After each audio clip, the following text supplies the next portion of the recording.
Liondesk CRM Review 2025. Is this the best real estate CRM?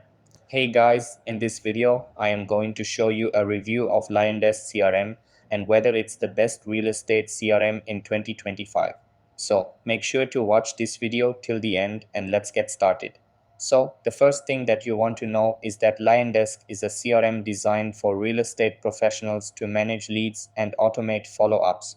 Over here, it offers multi-channel communication, allowing you to send emails, text, and calls directly from the platform.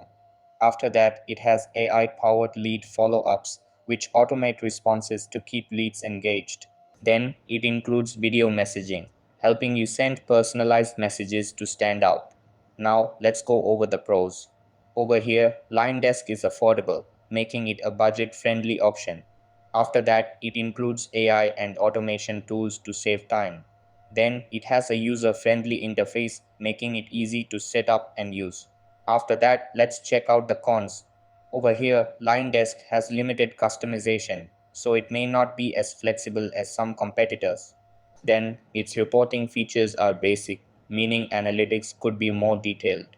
After that, the interface feels outdated and it doesn't offer a built-in iris website like some other CRMs. Now, let's move on to whether Liondesk is the best real estate CRM. Over here, it's a great choice if you're a solo agent or small team looking for an affordable CRM with AI-powered automation. After that, it works well if you want strong communication and automation tools without breaking the bank. Then it's a solid option if you prefer an easy to use system with video messaging. However, it may not be the best choice if you need advanced customization and reporting, if you're a large team requiring complex automation, or if you want a built-in IDES website like KV Core offers. So that's how Liondesk CRM performs in 2025. That's all for this video.